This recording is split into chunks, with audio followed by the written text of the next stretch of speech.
Picture this. You're standing in line at a coffee shop. Tuesday morning. Nothing special. You've been coming here for 3 years. Same order every time. Medium latte, 1 sugar, oat milk. There are 4 people ahead of you. You're scrolling your phone, checking messages, thinking about the meeting you have in an hour. Everything is completely normal. Then something happens. It's subtle, almost nothing. Like the world just took a small step back. Like someone turned the volume down 1 notch. You blink, and then your legs don't feel like your legs anymore. And then the ceiling is getting closer. And then everything goes black. Oh, hey there. Welcome back. I'm your host. Dead, obviously. No heartbeat, no blood pressure, maximum clarity on how humans stop working. Today we're talking about blacking out, sudden loss of consciousness, syncope, if you want the medical term, which is just a fancy way of saying your brain temporarily decided it was done with you and clocked out without giving notice. Now here's the thing, most people wake up, most people are fine. But here's what nobody tells you. The line between waking up confused on a coffee shop floor and not waking up at all is thinner than you think. And what happens inside your body during those few seconds of nothing is actually one of the most dramatic system failures the human body can experience. So let's find out what it actually feels like when your brain turns itself off without asking permission. Let's find out what it feels like to black out suddenly. So, what exactly is a blackout? And why does it happen to perfectly healthy people who are just trying to get their morning coffee? Here's the simple version. Your brain is tiny, about 3 pounds, about 2% of your total body weight, but it is the most demanding organ in your entire body.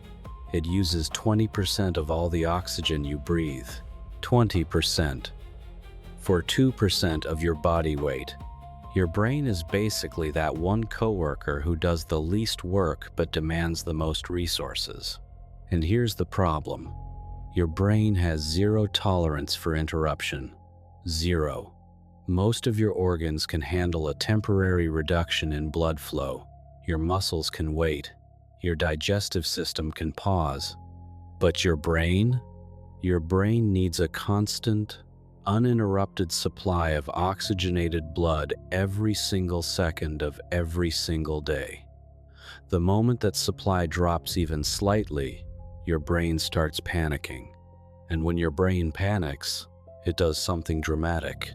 It shuts everything down. Syncope happens when blood flow to your brain drops below a critical threshold. Normal cerebral blood flow is about 50 to 60 milliliters per 100 grams of brain tissue per minute. Drop that below 30 milliliters and you feel dizzy and lightheaded. Drop it below 20 milliliters and you lose consciousness completely. That drop can happen in as little as 6 to 10 seconds. 6 to 10 seconds from perfectly fine to completely unconscious on the floor. There are several reasons this happens. Vasovagal syncope is the most common. Your nervous system overreacts to something. Standing up too fast, seeing blood, extreme heat, intense pain, emotional shock. Your vagus nerve, which regulates heart rate and blood pressure, suddenly tells your heart to slow down and your blood vessels to relax. Blood pressure crashes. Brain gets nothing. You go down. Orthostatic hypotension is another one. You stand up too fast and gravity pulls blood into your legs before your cardiovascular system can compensate. Same result. Brain starves. Lights out. Cardiac syncope is the scary one. Your heart actually stops briefly or develops a dangerous arrhythmia. No pump means no blood flow, means no brain function. This one can kill you. and from the outside it looks identical to the harmless version. The common factor in all of them is simple. Your brain loses power, and when your brain loses power, it doesn't gradually fade like a dying phone. It cuts out, hard, fast, completely. All right, let's go second by second, because this is where it gets interesting. And by interesting, I mean terrifying. This is the timeline of exactly what happens from the moment your brain starts losing blood flow to the moment you hit the floor. 15 seconds before you black out. You have no idea anything is wrong. You're standing in line, scrolling your phone, thinking about your meeting. Your blood pressure is normal. Your heart rate is normal. Everything is fine. Then something triggers it. In your case, you've been standing still for 10 minutes in a warm coffee shop. Blood has been pooling in your legs. Your cardiovascular system has been working to compensate, but it's getting tired. And now it slips. Your blood pressure drops. Not dramatically, just a few points. But your brain notices immediately. 10 seconds before you black out, something feels off. You can't quite identify what. It's subtle. The world feels slightly less sharp, slightly less real. Like the resolution dropped by 10%. Your hearing changes first. Voices in the coffee shop sound slightly further away than they should. The espresso machine sounds muffled, like someone put a thin blanket over the entire world. Your vision is still fine, but there's something. A slight brightness to the lights, a slight unreality to everything you're looking at. Your brain is already rationing resources. Non-essential functions are getting slightly less priority. Your brain is trying to protect itself. 7 seconds before you black out. Now you know something is wrong. You just don't know what. Your legs feel strange. Not painful, not numb. Just disconnected. Like they belong to someone else, and you're just borrowing them temporarily. You shift your weight. Try to ground yourself. It doesn't help. Your vision is starting to tunnel. The edges of your visual field are getting darker, like someone is slowly closing the aperture on a camera. You can still see clearly in the center, but the periphery is going dark. Your heart is racing now, trying to compensate for the drop in blood pressure, trying to pump harder and faster to get blood to your brain. But it's too late.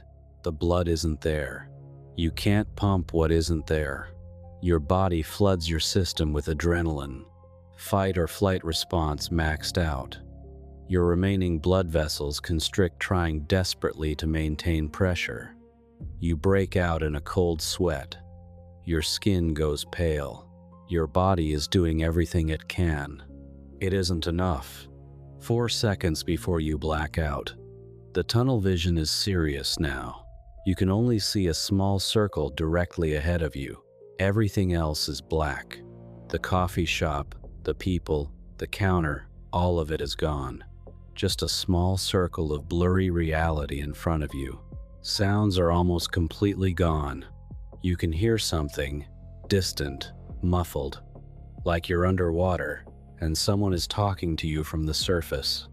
You try to reach for something, a counter, a wall, anything to stabilize yourself. Your arm moves, but slowly. Wrong. The signal from your brain to your arm is traveling through a system that's rapidly losing power. It's like trying to run software on a computer that's shutting down. The commands are sending, but the execution is getting slower and slower. You try to say something. Help. Something is wrong. The words don't come. Your mouth moves, but nothing happens. The motor functions required for speech are already offline. Here's the thing nobody tells you about this moment. You're not scared. Not really. You know something is catastrophically wrong. Some primal part of your brain understands exactly what is happening, but the part of your brain that generates fear and anxiety and complex emotions is already offline, already out of power. You just feel strangely calm, strangely detached, like you're watching this happen to someone else from very far away. 2 seconds before you black out, your legs give out, not dramatically, not like the movies. You don't grab your chest and stagger. You just stop being able to stand. Your postural muscles lose all tone simultaneously. Your knees buckle. Your body crumples. On the way down, your phone drops from your hand. You don't feel it leave your fingers. You don't feel yourself falling. You don't feel anything. 0. Blackout. Gone. Not sleep. Not darkness. Not a peaceful fade to black like in the movies. Literally nothing. Your consciousness doesn't dim. It doesn't fade out. It just stops. Mid-frame. Like a video file that corrupts and ends without warning. Like a television that gets unplugged mid-sentence. One frame you exist. You are a person standing in a coffee shop with thoughts and feelings, and a meeting in an hour and a medium latte with 1 sugar on the way. Next frame, you don't exist. There is no you. There is no experience. There is no awareness of darkness or silence or anything. There is just nothing. 0 to 30 seconds unconscious. Your body hits the floor. You have 0 control over this. No bracing. No catching yourself. Pure dead weight. You land. However gravity decides you land. This is actually where most of the injuries happen. Not from the blackout itself. From the fall. Cracked skull on tile floor. Broken nose on the counter on the way down. Broken wrist from an instinctive attempt to catch yourself that your brain initiated too late. Concussion. Facial fractures. These are the real dangers of syncope. Not the blackout. The fall. Your brain, meanwhile, is not off. It's in emergency mode. Your brainstem, the most primitive part of your brain, the part that evolution decided was too important to ever shut down completely, is still running, still controlling your breathing, still keeping your heart beating, still keeping you alive on autopilot while the rest of your brain reboots. Your eyes might be open, staring at nothing, rolled back. Your muscles might twitch, random misfiring neurons sending signals to muscles that no longer have any context for what those signals mean. Your body might make sounds. Strange sounds. Moaning. Gasping. Not because you're in pain, just because your brainstem is trying to get more oxygen into your system any way it can. You look dead. You are not dead. Probably. Someone in the coffee shop has called 911. Someone else is kneeling next to you, talking to you, slapping your face lightly. You don't respond. You're not there. There's no one home to respond. 30 seconds to 2 minutes. Your body is horizontal now. Gravity is actually helping you. Blood that was pooling in your legs is flowing back toward your heart. Your heart is pumping it to your brain. Slowly, slowly. The pressure is returning. Neurons start firing again. Not in sequence, not coherently, just random sparks at first, like a city coming back online after a blackout. First one light, then another, then a few more.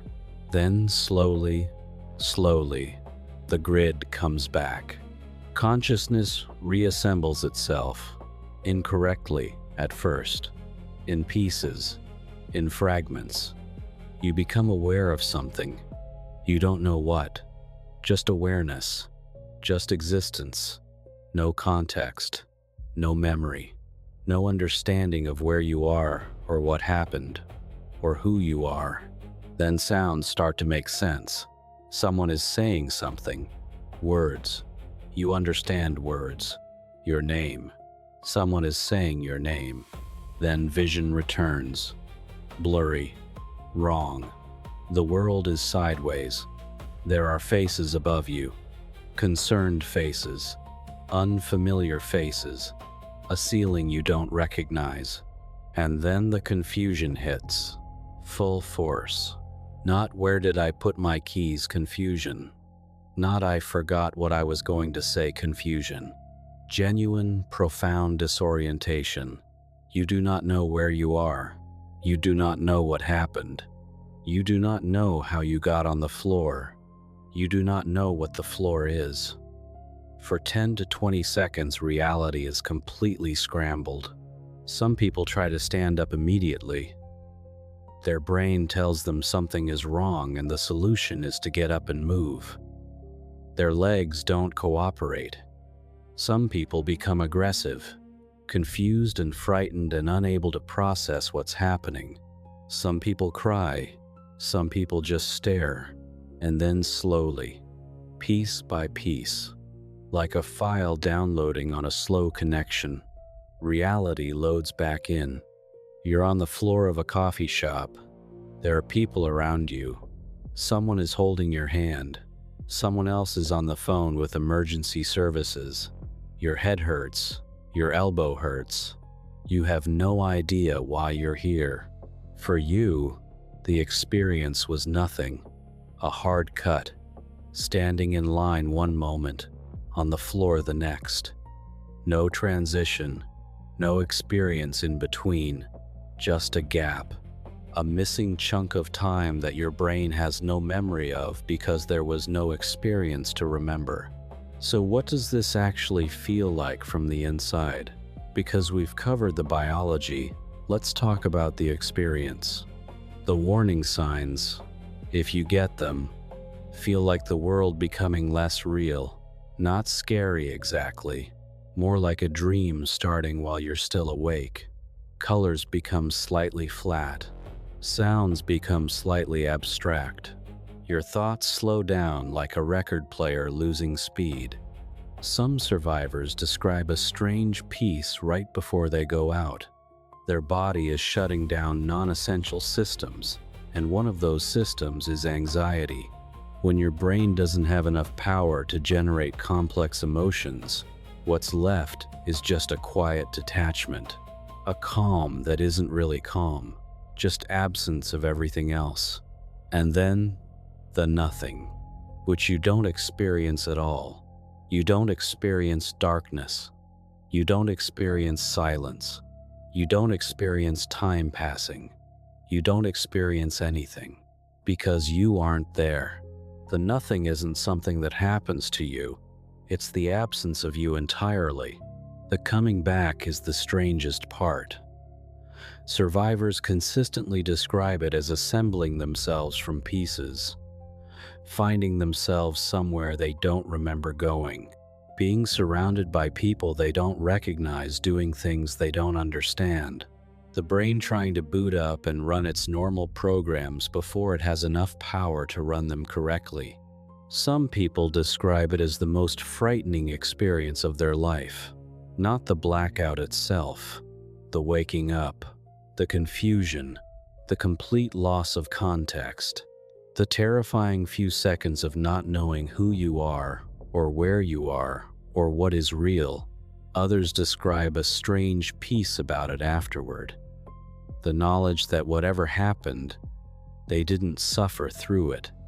There was no fear, no pain, no awareness at all, just nothing, and then this.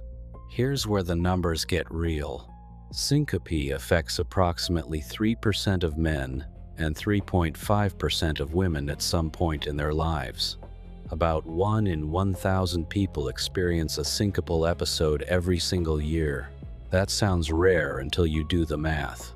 That's 330,000 people in the United States alone, every year, waking up on a floor somewhere completely confused. Emergency departments across the U.S. see approximately 740,000 syncope-related visits every year. It accounts for 1 to 3% of all emergency room visits and about 6% of all hospital admissions. Most cases, roughly 50%, are vasovagal, harmless, terrifying in the moment, but not dangerous. You faint, you fall, you wake up, you're fine. But here's the number that matters. Cardiac syncope, the kind caused by heart problems, has a 1-year mortality rate of 18 to 33%. Nearly 1 in 3 people who black out from a cardiac cause are dead within a year if it goes undetected and untreated. And here's the nightmare. From the outside, vasovagal syncope and cardiac syncope are completely indistinguishable. Someone falls over, someone is unconscious. You cannot tell the difference with your eyes. You need an EKG. You need a cardiac monitor. You need a doctor. Every single blackout should be medically evaluated. Every one. Because the one you assume was just dehydration might be the one that kills you 6 months later. So there you have it. Blacking out. 6 to 10 seconds of reduced blood flow, and your entire conscious existence just stops. No warning, no experience, no memory. Just a gap in your timeline and a very confusing few minutes on a floor somewhere. Here's the thing though, your brain does this to protect you. When the power drops, it doesn't fight it. It prioritizes. It saves the essential functions. It keeps your heart beating and your lungs breathing, and it shuts everything else down gracefully and waits for the power to come back. It's actually a remarkably elegant emergency protocol. The danger isn't the blackout. The danger is the fall. The danger is what caused it. The danger is assuming it won't happen again. If you ever black out, even once, see a doctor. Get an EKG. Get a heart monitor. Rule out the cardiac stuff. Because the difference between a harmless vasovagal episode and a dangerous arrhythmia is not something you want to discover on your second episode. Or your last one. Hit subscribe if you want more videos about the most dramatic things your body does without asking your permission. I've got plenty of material. I'm dead. I've got nothing but time and an extremely detailed understanding of exactly how humans stop working. And hey, next time you're standing in a warm room and you feel that strange unreality creeping in, that slight muffling of sound, that tunnel vision starting at the edges, sit down, right now. Don't wait. Don't try to push through it, because the floor is a much harder landing than the chair. Trust me on that one. Sonnet 4.6.